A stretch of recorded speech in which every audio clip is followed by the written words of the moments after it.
Good afternoon. I'd like to thank you each for joining us for our noonday Good Friday Stations of the Cross. This will be a reflection series of visual wood cuttings that we have been allowed to use free of charge. And you can see who the woodcut prints were made by, as well as stunningly beautiful music that Gwen and Gordon had pre-recorded. So I ask you to open up your heart and your mind, and as you begin this journey through the Stations of the Cross, I also ask you to remember to mute your icon, your mute icon if you haven't done that already. A couple of just things to keep in mind as we move through these 14 stations this afternoon is the script that I've chosen to use is in two parts. The first part, the first voice, if you will, that you'll hear will be the voice of Christ. And I will always distinguish that it is Christ who is speaking.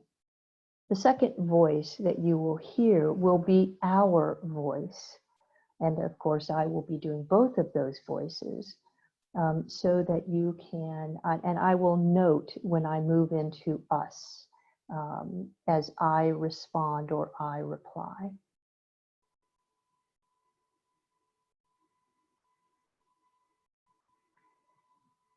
Christ speaks. These 14 steps that you are now about to walk, you do not take alone. I walk with you. Though you are you and I am I, yet we truly are one Christ. And therefore, my way of the cross 2,000 years ago and your way now are also one. But note this difference. My life was incomplete until I crowned it by my death. Your 14 steps will only be complete when you have crowned them by your life. Let us move now to Station 1.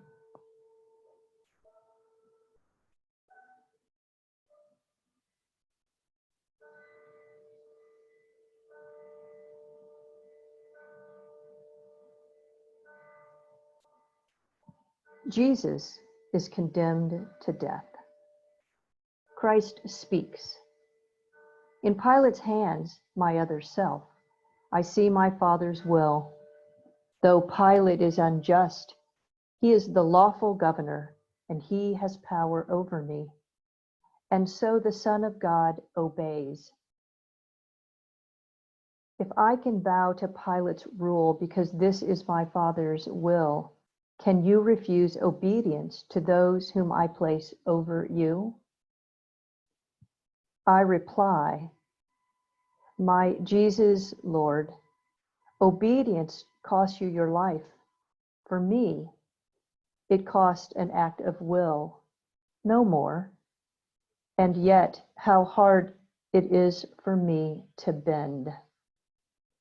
Remove the blinders from my eyes, that I may see that it is you whom I obey in all who govern me.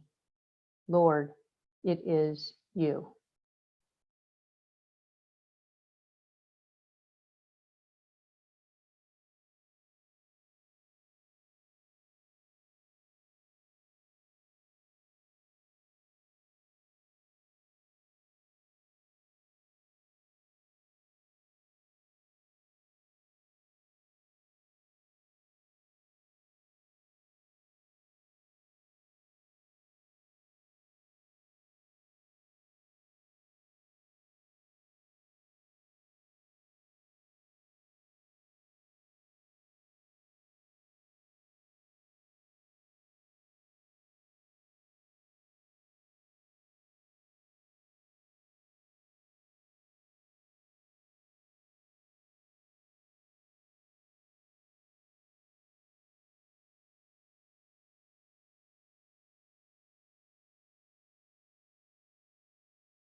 Station 3. Jesus falls for the first time. Christ speaks. The God who made the universe and holds it in existence by his will alone becomes a man too weak to bear a piece of lumber, a piece of timber's weight. How human in his weakness is the Son of God. My Father willed it thus. I could not be your model otherwise. If you would be my other self, you also must accept without complaint your human frailties. I reply, Lord Jesus, how can I refuse? I willingly accept my weaknesses, my irritations and my moods, my headaches and fatigue, all my defects of body, mind, and soul, because they are your will for me, these handicaps of my humanity. I gladly suffer them. Make me content with all my discontents, but give me strength to struggle after you.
Sorry, some technical difficulties.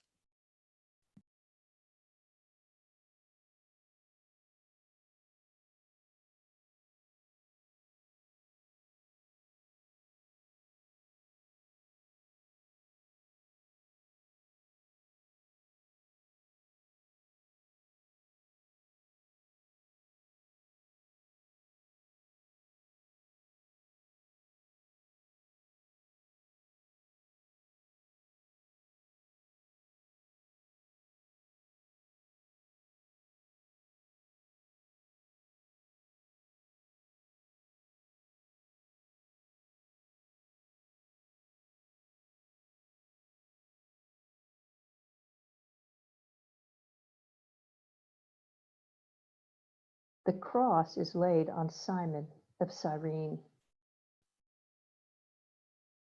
Christ speaks. My strength is gone. I can no longer bear the cross alone. And so the legionnaires make Simon give me aid. This Simon is like you, my other self. Give me your strength.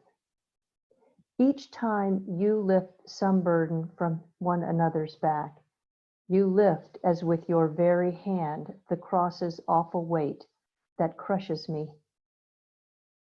I reply, Lord, make me realize that every time I wipe a dish, pick up an object off the floor, assist a child in some small task, or give another preference in traffic or the store. Each time I feed the hungry, clothe the naked, teach the ignorant, or lend my hand in any way, It matters not to whom. My name is Simon, and the kindness I extend to them, I really give to you.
Jesus falls a second time.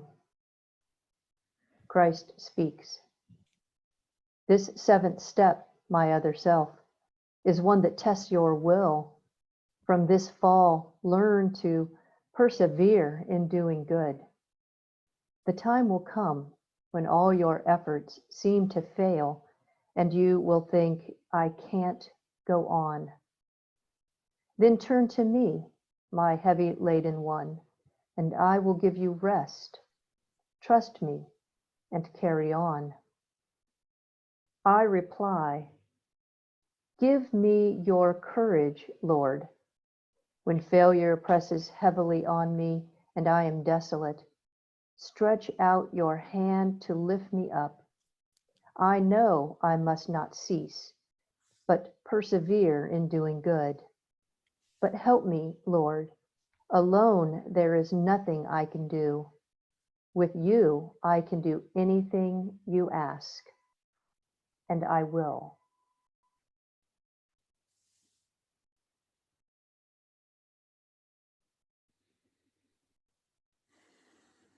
Jesus meets the women of Jerusalem. Christ speaks. How often had I longed to take the children and gather them to me, but they have refused. But now these women weep for me, and my heart mourns for them, mourns for their sorrows that will come. I comfort those who seek to solace me. How gentle can you be, my other self? How kind. I reply, my Jesus, your compassion in your passion is beyond compare. Lord, teach me, help me learn.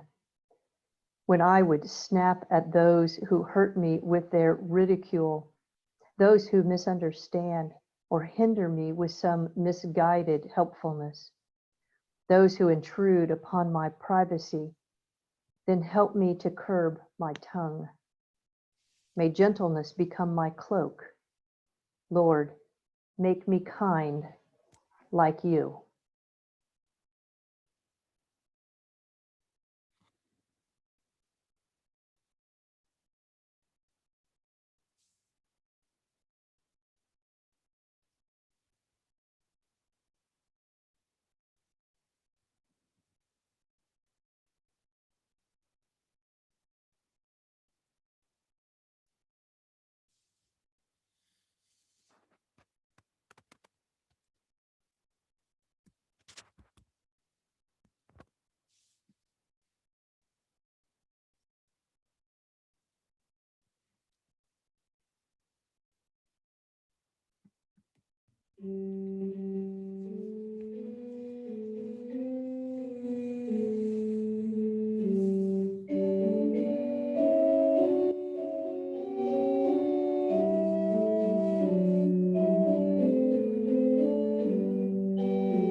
Jesus is stripped of his garments.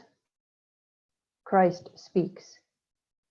Behold my other self, the poorest king who ever lived. Before my creatures I stand stripped. The cross, my deathbed, even this is not my own. Yet who has ever been so rich? Possessing nothing, I own all, my Father's love. If you too would own everything, be not solicitous about your food, your clothes, your life.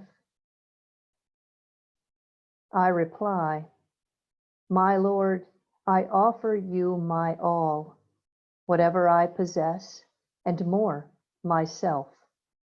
Detach me from the craving for prestige and power, wealth. Root out of me all trace of envy of my neighbor who has more than I. Release me from the vice of pride, from my longing to exalt myself, and lead me to the lowest place. May I be poor in spirit, Lord, so that I can be rich in you.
Jesus dies on the cross. Christ speaks. The cross becomes a pulpit now. Forgive them, Father. You will be with me in paradise. There is your mother, there your son. I thirst. It is complete. To speak, I have to raise myself by pressing on my wrist and feet, and every move engulfs me in new waves of agony. And then, when I have borne enough, have emptied my humanity, I let my mortal life depart. I reply, my Jesus, God, what can I say or do? I offer you my death with all its pains, accepting now the time and kind of death in store for me. Not by a single instant, but I lengthen my life's span. I offer you my death for my own sins and for those of all humanity. My God, forsake us not. We know not what we do.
Jesus is laid in the tomb. Christ speaks. So ends my mortal life. But now another life begins for Mary, for the Magdalene, for Peter, and for John, and for you. My life's work is done. My work within and through my church must now commence. Day in, day out, from this time forth, be my apostle, victim, saint. I reply, my Jesus, Lord, you know my spirit is willing as my flesh is weak. The teaching you could not impart, the sufferings you could not bear, the works of love you could not do. In your short life on earth, let me impart and bear and do through you. But I am nothing, Lord. Help me. Christ speaks. I told you at the start, my other self, my life was not complete until I crowned it by my death. Your way is not complete unless you crown it by your life. Accept each moment as it comes to you with faith and trust that all that happens has my mark on it. A simple fiat. This is all it takes. A breathing in your heart, I will it, Lord. So seek me not in far-off places, for I am close at hand. Your workbench, your office, kitchen, these are altars where you offer love and I am with you there. Go now, take up your cross, and with your life complete your way.